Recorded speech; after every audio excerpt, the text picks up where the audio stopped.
ምሳሌ 16 ቁጥር 1 የልብ መዘጋጀት ከማን ነው? ከኔ ነው በሏ። የልብ መዘጋጀት ከራሴ፣ የምላስ መልስ ግን ከእግዚአብሔር ዘንድ ነው። የልብ መዘጋጀት ከሰው ነው፣ የምላስ መልስ ግን ከእግዚአብሔር ዘንድ ነው። የሰው ድርሻ መዘጋጀት ነው በሏ። የምላስ መልስ ከማን ዘንድ ነው? እግዚአብሔር የሰውን ስራ አይሰራም፣ ሰውም የእግዚአብሔርን ስራ አይሰራም። የሰው ስራ የተለየ ነው፣ የእግዚአብሔር ስራ የተለየ ነው። ለሰው ስራ ተሰጥቶታል፣ እግዚአብሔር ደግሞ ስራውን ያውቃል። የልብ መዘጋጀት ነው የሰው ስራ። ምንድነው? የእግዚአብሔር ድርሻ አለ፣ የሰው ድርሻ አለ። የሰው ድርሻ ምንድነው? ልቡን ማስተካከል ነው፣ ማዘጋጀት ነው። ከዚህ በላይ ሰው ምንም አይጠበቅበትም። ሰው በራሱ ምንም ማድረግ አይችልም። ሰው ማድረግ የሚችለው እንዲሰራ የተሰጠውን ብቻ። የእግዚአብሔር ድርሻ ደግሞ የራሱ ነው። አንደ በላልቀው የሰውን ወስደ ለእግዚአብሔር አትስጥ፣ የእግዚአብሔርን አንሰ ለሰው አትስጥ። እንደሱ ካረክ ኮንፊውዥን ይፈጠራል እና ሁለቱ ሲቀላቀሉ ከባድ ችግር ያመጣል። መጽሐፍ ቅዱስ ሲናገር ዝናብ ከሰማይ እንደሚወርድ ምድርን እንደሚያረሰርስ ታፈራና ታበቅል ዘንድ እንደሚያደርጋት ከአፌ የሚወጣው ቃል እንዲሁ ነው። እንደምን ምን ነው? እንደ ዝናብ አለ። ቃሌ እንደ ምንድን ነው? እንደ ዝናብ ነው። ቃሉና ምንድን ነው የተወዳደረው? ዝናብ። ዝናብ ከየት ይመጣል አለ? ቃልስ? ቃል ከየት ነው የሚመጣው? ቃል ነው ከላይ ነው እንጂ የሚመጣው። ዝናብ ከሰማይ እንደሚወርድ ቃሌ እንዲሁ ነው አለ።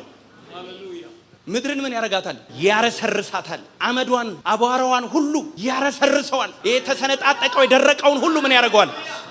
ያረሰርሰዋል። ያረሰርሰዋል በሉ። ታፈራና ታበቅል ዘንድ ያደርጋታል። ምን ያረጋታል? ማን ነው የሚያረጋት? መሬት በራሷ እኮ አይደለም፣ ዝናቡ ነው በሉ እስቲ ይላል ቃሉ። ያረሰርሳታል፣ ታፈራና ታበቅል ዘንድ ያደርጋታል ይላል። ቃሌ ልክ እንዲሁ ነው። እንደምን ምን ያረጋታል? ያረሰርሳታል፣ ታፈራ ታበቅል ዘንድ ያደርጋታል። ስለዚህ የገበሬ ስራ ምን ማድረግ ነው? መጀመሪያ ይገለብጠዋል።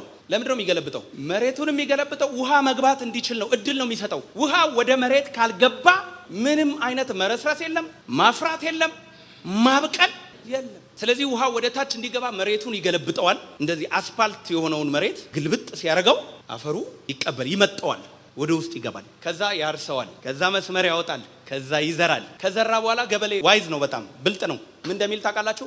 የኔን ድርሻ ጨርሻለሁ፣ ከዚህ ቀጥሎ ያለው የዝናቡ ያንተ ነው ይላል። የራሱን አሳይመንት ከሰራ በኋላ የሚጠበቅበትን ካደረገ በኋላ ከዚህ በኋላ ጌታ ሆይ ያንተ ነው ይላል። የገበሬ ስራ መዝራት፣ ማስተካከል፣ መኮትኮት፣ መገልበጥ ምናምን ነው እንጂ ገበሬ ዝናብ ያዘነበ ገበሬ የለም። ዝናብ የእግዚአብሔር ነው። የልብ መዘጋጀት ከሰው ነው። የምላስ መልስ፣ የፈውስ፣ የትንቢት ነፃ መውጣት ከሰው ነው። ሰውን ነፃ ያወጣል፣ የሱ ስራ ነው። ስለዚህ የልብ መዘጋጀት ከሰው ነው በሉሲ። ገበሬ መሬትን ነው ያዘጋጀው። ከዛ ዝናቡ መጣ፣ ረሰረሰ፣ ታፈራና ታበቀል ዘንድ አደረጋት። የኔስ የልብ መዘጋጀት የምላስ መልስ። የልብ መዘጋጀት ከኔ ነው። ታዲያ በበሬ ሞፈር ቀንበር አድርገን በማረሻ ነው ታዲያ ልብ የሚታረሰው? በምንድን ነው መዘጋጀው? በጸሎት ነው በለው ከጎን ያለው ሰው። በቃሉ ነው መዘጋጀት። ለሚመጣው ዝናብ፣ ለሚመጣው ክብር ምን ማለት? የልብ መዘጋጀት ያስፈልጋል። እንደ ጎበዝ ገበሬ እንደነዛ 5ቱ ልባም ሴቶች ይላላ ቆነጃጅቶቹ ሙሽራቸውን እንደሚጠብቁ ዘይት ይዘዋል። እንደገና ደግሞ ኩራዛቸው ይበራል፣ ተዘጋጅተዋል። ስለዚህ እንደ ጎበዝ ገበሬ የኛ ስራ ምንድን ነው? መዘጋጀት። እግዚአብሔር ለተዘጋጀ ሰው ይመልሳል በለው ከጎን ያለው ሰው። የተዘጋጀ ገበሬ ይረሰርሳል በለው። የተዘጋጀ ገበሬ ያበቅላል፣ ያፈራል። እግዚአብሔር ምስክሬ ነው። ልባቸው ለተዘጋጀ እግዚአብሔር መልስ አለው። ወይኔ የተዘጋጀ ሰው ከባድ ዝናብ ይዘንብበታል። እዚህ ቤት ጣራ ባይኖርና ኃይለኛ ዝናብ ቢዘንብ ይሄ ቤት ያፈራል፣ ያበቅላል፣ 100 እጥፍ ይሰጣል። ስንዴ ምናምን በቆሎ ምናምን እናገኛለን። ለምን? መሬቱ ድንጋይ ነው፣ አይዋሃደውም። ከመሬቱ ጋር ካልተገናኘ ሶይል ውስጥ ያሉትን ንጥረ ነገሮች አያገኘም፣ አፈር ውስጥ ያሉትን ነገሮች አያገኘም። የልብ መዘጋጀት ከሰው ነው፣ በጣም አስፈላጊ ነው። ይሄ ቸርች በኢየሱስ ስም ለክብር፣ ለሚመጣው ዝናብ፣ ለሚመጣው ግሎሪ የምትዘጋጁበት ይሁንላችሁ። ሰኔ ወይም እስከ ምናምን ድረስ ሳያጠና ቁጭ ይልና ተማሪ ከዛ እርሳስ ይዞ ይመጣል፣ እስክሪብቶ ይዞ ይመጣል ቸርች ውስጥ አንድ አገልጋይ ቀረጸው ይልሃል እግዚአብሔር ብሎታል እርሳሱን። ይሄ አሁን ሲወድቅ ምን ሊል ጌታ አንደኛ ትወጣለህ ብሎኝ ምንም አልተፈጸመልኝም ይኸው መጨረሻ ወጣው ይላል። የእጅን ያገኘው እውነት ውሸት? የተማሪ ስራ ምንድነው? የአገልጋይ ስራ ምንድነው? መጸለይ ነው፣ መንበርከክ ነው። እዚህ ቸርች ጾም ጸሎት ሲጠራ ትዝ ይለኛል። እኔ አንቀርም፣ ጾም ጸሎት ከተባለ አንቀርም። እዚች ጋር ብርክክ ብለን ሻራራራ ሲባል እኛም አብረን ሻራራራ አሜን በሏ።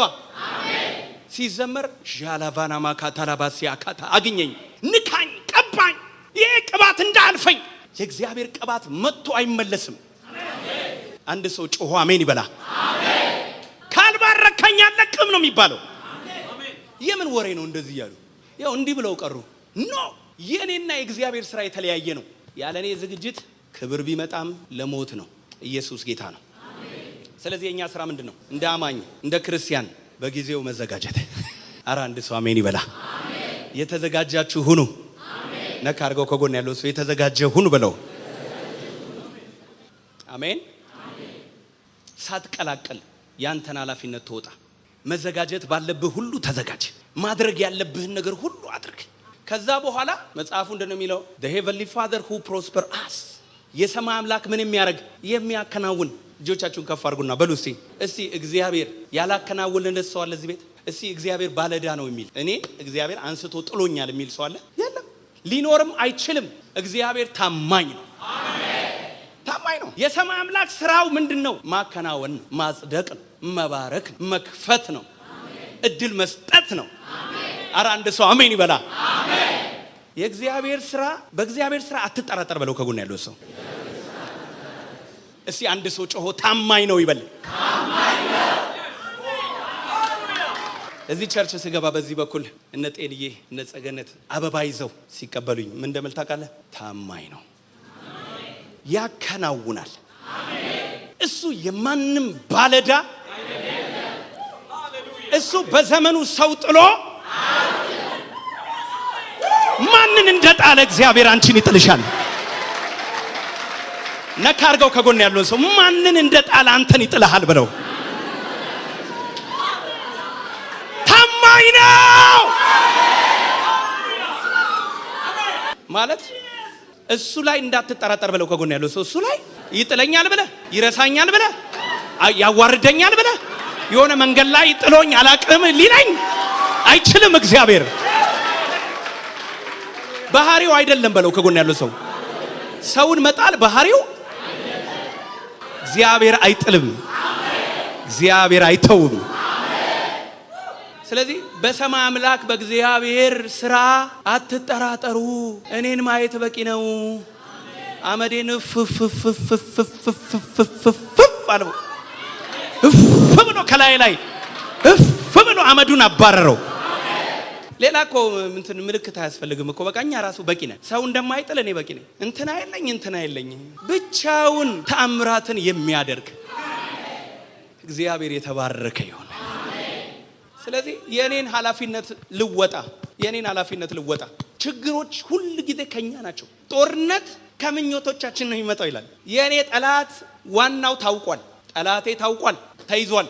የኔ ጠላት ሱራፌል ነው። ጸልይ ሲባል የሚዞር ቃል አንብብ ሲባል የሚዞር ለእግዚአብሔር ነገር ደንታ የሌለው የእግዚአብሔር ነገር የሚያቃልል ስጋዬ ነው። ራሴ ነኝ ጠላቴ። እግዚአብሔር ልባርክ ሲለኝ እምቢ ምለው ነኝ። ሰው ላርግ ሲላይ እኔ አመዴ ነው የሚሻለኝ። አመዴ ማዞሪያ ዝም ብሎ አመድ አርጎ የሚያዞር መንፈስ። የኔ ኃላፊነት ከተወጣ እግዚአብሔር አንድ ሰከንድ ይበቃዋል። አሜን።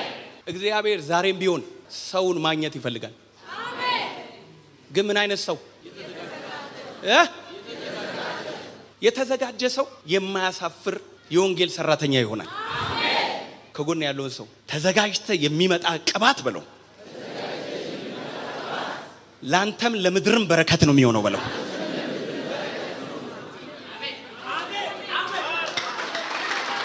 እጆቻችሁን ከፍ አድርጉ። ማገልገል ትፈልጋላችሁ? ሰው መሆን ትፈልጋላችሁ? ዛሬ ተዘጋጁ። ቀን ሳለ የላከኝን ስራ አደርግ ዘንድ ይገባኛል። መቼ? በጨለማ አለ። ዛሬ የምትዘጋጅበት ጊዜ ነው። በያት ከጎንሽ ያለው ዛሬ የእግዚአብሔርን ኃይል የምትሞላበት ጊዜ ነው። ዛሬ የእግዚአብሔር መንፈስ የምትቀበልበት ጊዜ ነው። አሁን የዝግጅት ጊዜ ነው በለው። ማን ላይ እንደሆነ አላቅም፣ ዝናብ ይዘንባል።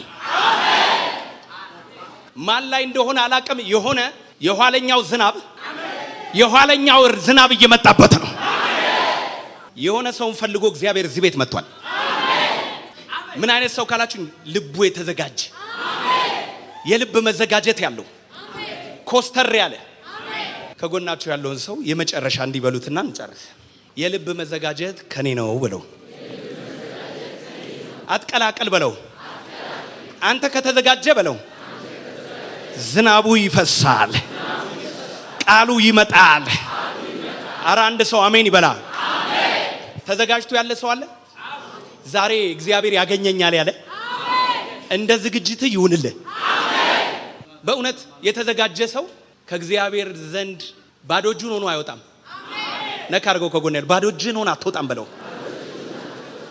እኔ እዚህ ቸርች መጥቼ ባዶ እጄን አልወጣው።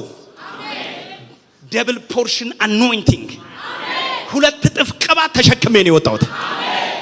ለማን እንደሆነ አላውቅም። ዛሬ የዝግጅት የመነሳሳት አረ ሶምሶምን በዳንና በኤሽታኦል ሸለቆ መካከል የእግዚአብሔር መንፈስ ምን ያደርገው ነበር?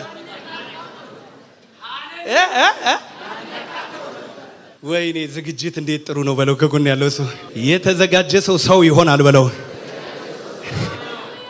በእርሻ ጊዜ የተዘጋጀ ሰው በመከር ጊዜ የሚያጭደው ነገር አለው። ማን ነው አሜን የሚል? እቺ ልናገርና ልጨርስ። ብዙ ሰዎች በቤተ ክርስቲያን ውስጥ አይዘጋጁም። ከዛ የቤተ ክርስቲያናቸው ባላንጣ ነው የሚሆኑት። አድገው የቤተ ክርስቲያኗ ባላንጣ፣ የቤተ ክርስቲያኗ ጠላት ነው የሚሆኑት። የማይዘጋጅ ሰው ለነገር ራሱ ያስፈራል። ለቸርችቱ አደጋ ነው። የማይዘጋጅ ሰው ሊወርስ ነው በለው። ሊወርስ ነው፣ መውረስ ነው የሚያስበው። መካፈል፣ ቸርቹን ጣራው መካፈል ነው የሚፈልገው። የሆነ ስፒከሩን እንካፈል። ፓስተር ታሪኩ እኔ እናንተ እኩል ነው የጀመርነው ቸርቹን፣ እኔም ዋጋ ከፍያለሁ አንተም ዋጋ ከፍላል። ኖ በለው ከጎን ያለው ሰው። የአባት ልብ ስብራት አትሁን በለው ከጎን ያለው ሰው። የእናትና የአባት የልብ ስብራት አትሁን። ለእናት መተህ ቤት መስራት አለብህ። ለአባት መተህ ቤት መኪና ገዝተህ መስጠት አለብህ ለቤተሰቦች። የቤተሰቦች እንባ መሆን የለብህም። ተዘጋጅ። ቤተሰቦች ትምህርት ቤት ሲያስተምሩ ግባና ተማር። እነሱ ከየት አምጥተው ነው ያን ብር ትምህርት ቤት የሚከፍሉት? የሚያበሉ የሚያጠጡ እኮ ሰው ትሆናለህ ብለው ነው። አንዳንዱ የእናቱን ቤት ሊወርስ የተዘጋጃለ። በኢየሱስ ስም የቤተሰቤን ቤት ልወርስ በኢየሱስ ስም ከኔ ያርቀው። እኔ ለቤተሰቦቼ ቤት እገዛለሁ። የኢትዮጵያ የልብ ስብራት አልሆንም። የሰላም ወንጌል የልብ ስብራት አልሆንም። በኢየሱስ ስም እጆቻችሁን ከፍ አድርጉና የኔ ነገር ከፍ እያለ ይሄዳል በሉ። ድገሙት ባካችሁ። ከክብር ወደ ክብር፣ ከኃይል ወደ ኃይል፣ ከሞገስ ወደ ሞገስ፣ ከከፍታ ወደ ከፍታ በኢየሱስ ስም ነገራችሁ ከፍ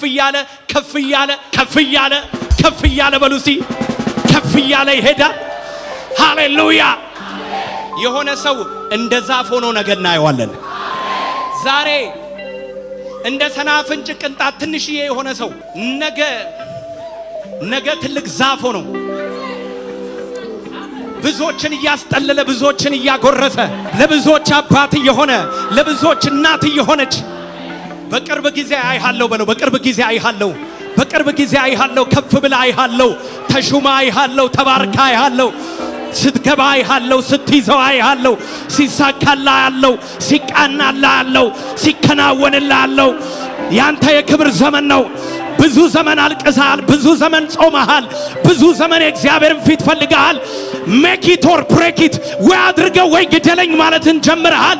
ጸልየሃል። አሁን እግዚአብሔር የሚመልስበት ዘመን ነው። ጸሎት የሚመለስበት ዘመን ነው። በሉሲ እንባ የሚታበስበት ዘመን ነው። ቋጠሮ የሚፈታበት ዘመን ነው። እጆቻችሁን ከፍ አድርጉና ዘመን መጣ። 11ኛው ሰዓት ላይ ደርሻለሁ። ከዚህ በኋላ ውርደት የለም። ከዚህ በኋላ ሞት የለም። ከዚህ በኋላ ጭንገፋ የለም። ከዚህ በኋላ ሐዘን የለም። ከዚህ በኋላ ያለው ዘመን የክብር ነው። የከፍታ ዘመን ነው። የሞገስ ዘመን ነው። የመውረድ ዘመን ነው።